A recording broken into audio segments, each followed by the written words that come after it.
Be Wealthy and Smart, episode 522.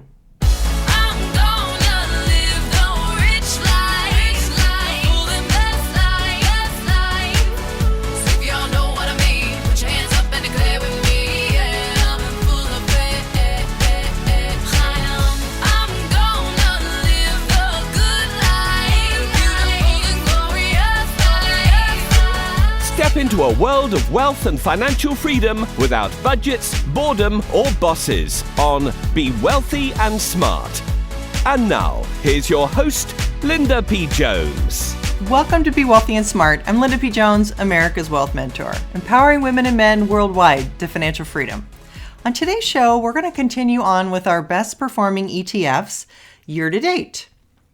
And today I'm going to share with you the best US Diversified Stock ETFs, the best foreign stock ETFs, and the best ETFs that are the 10 largest ETFs in assets.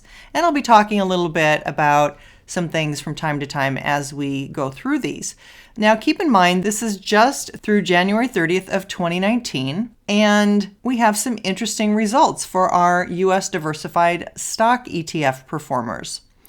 The top performer was the Invesco Russell Midcap Pure Growth, symbol PXMG, up 12.3% year to date. Then the Wisdom Tree US Midcap Earnings, symbol EZM, up 12.2%. Then Invesco S&P 500 High Beta, symbol SPHB, up 12.2% as well. Number 4 is the Pacer US Cash Cows 100, symbol COWZ, up 12%. Number 5 is the First Trust Midcap Core Alpha DEX, symbol FNX, up 11.9%. Then the AI Powered Equity, symbol AIEQ, up 11.8%. Number 7 is the First Trust Midcap Growth Alpha DEX, symbol FNY, up 11.7%.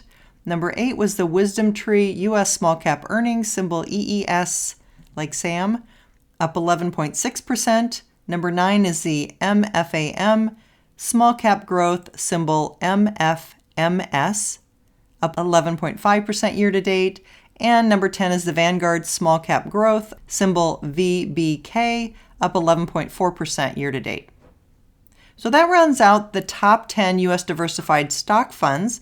As you can see, many of those are mid caps and small caps, which I've been telling you for a while now have been outperforming the larger stocks. And we're seeing that with having these mid caps and small caps sprinkled through the top 10. You know, we hear a lot about the FANGs and the very large cap companies, but they're not always the best performers. They're just the best known names. And oftentimes they're the ones on the news, or they're the ones that people want to talk about because people are familiar with them. But a lot of the small companies, small caps, and medium-sized companies or mid-caps are ones that are actually growing pretty fast, a lot faster than some of these very large companies, because they're like a smaller speedboat that can go really fast.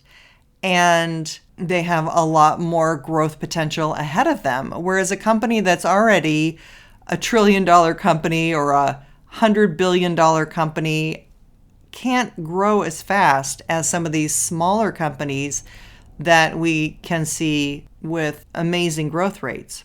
Sometimes those very large companies are in favor, sometimes the smaller companies are in favor. But it's good to have all three in your portfolio. You want to have some small companies, some medium companies, and some large companies. And that's just because we never know which one is going to be the best performer when. So you want to own all three of those in your asset allocation so that no matter which one's performing the best, you own it. Now let's talk about foreign stocks. And this is interesting because emerging markets had such a bad year last year, and many had negative returns for the year. So I'm expecting to see some pretty strong bounce backs from some of these companies because they were beaten down so much that they have to have at least a bounce. So what is it that we are seeing perform well? Year to date, number 1, we're seeing the First Trust Brazil Alpha DEX, symbol FBZ, up 18.8% year to date. Number 2 is iShares MSCI Turkey, symbol TUR, up 17.9% year to date. And number 3 is Global X MSCI Argentina, symbol ARGT, up 17.7 year to date. And I just want to pause there because I was astounded to see Argentina as one of the best performers so far year to date. But then it dawned on me, I remember hearing a quote years ago that you want to buy when there's blood in the streets. Well, literally, unfortunately, Argentina is having just that right now. And people are buying this investment in anticipation that maybe they're getting in somewhere near the low and maybe things are going to turn around.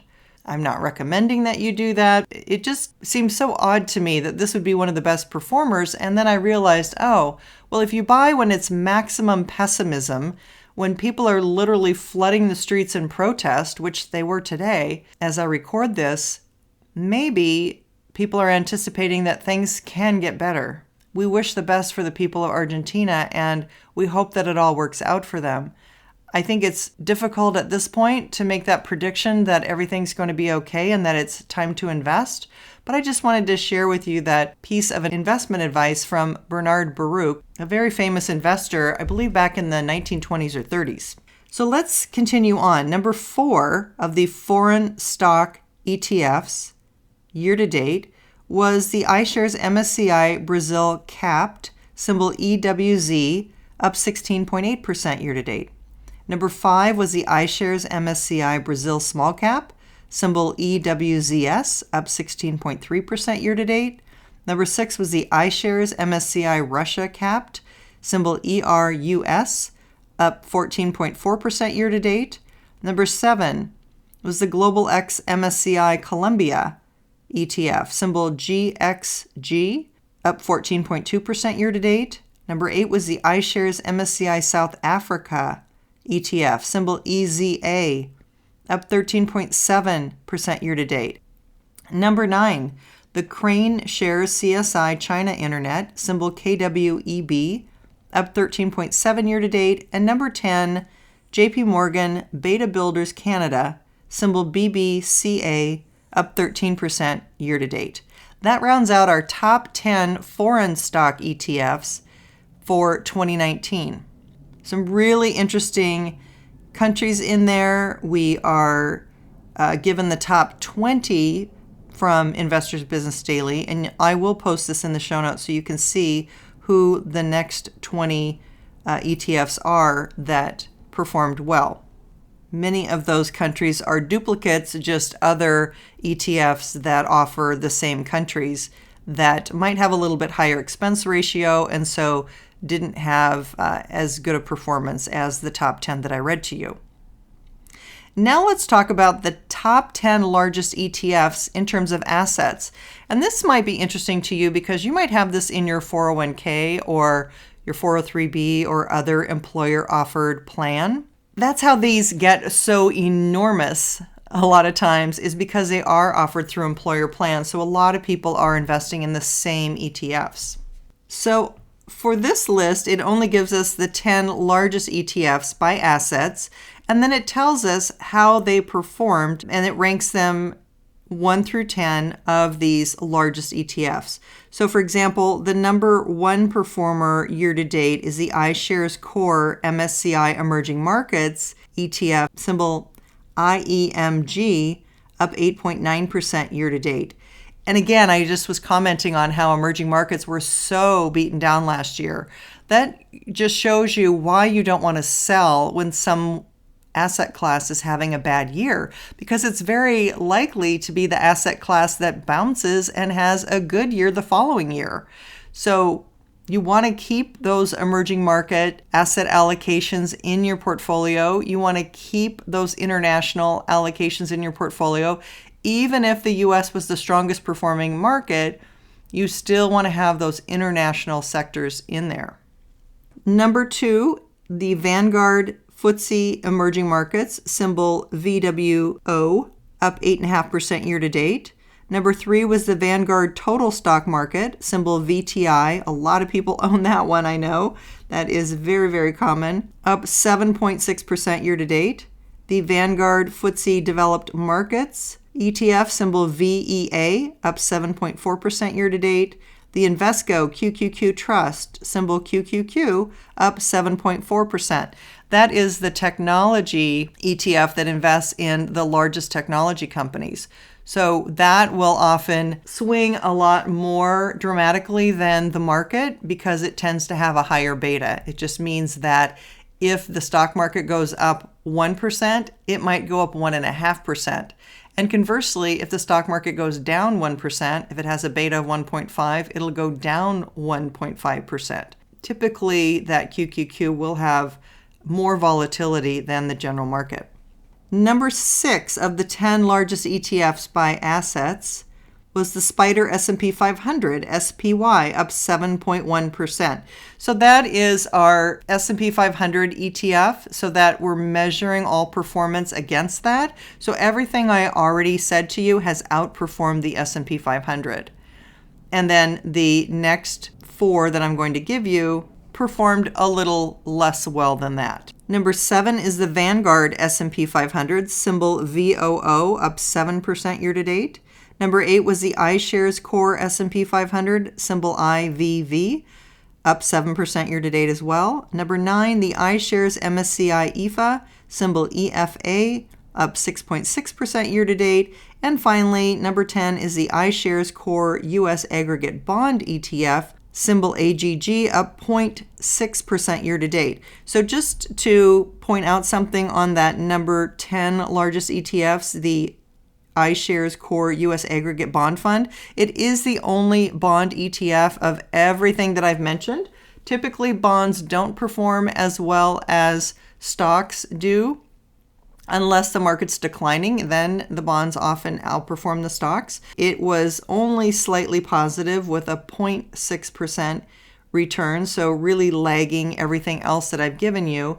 Also in these largest ETFs, we had a lot of international, we had the S&P 500, so the large caps, and we had some emerging markets, and of course the technology Qs were in there as well. So these are the largest ETFs by assets. These are widely held ETFs, and so interesting to see how they performed. And again, just to review some tips on asset allocation, you want to have some money in your small caps, mid caps, large caps, international, which tend to be your larger foreign companies, emerging markets, which tend to be smaller countries and somewhat smaller companies sometimes.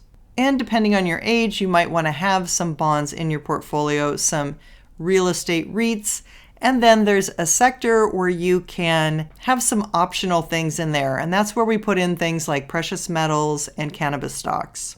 In that sector, that's roughly 10% of your portfolio for speculative things. So you want to have a well-rounded asset allocation, making sure that you're covering all the asset classes.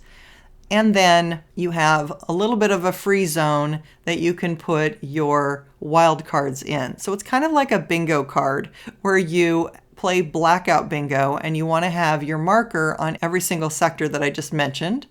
And then you have the free space, which is your wild card, your sectors where you can have things like precious metals and cannabis stocks. That means you always have something that's going to be doing well, even if another area isn't doing well, because these things aren't always highly correlated to one another. That means if one's going up, sometimes others go up, sometimes others go down.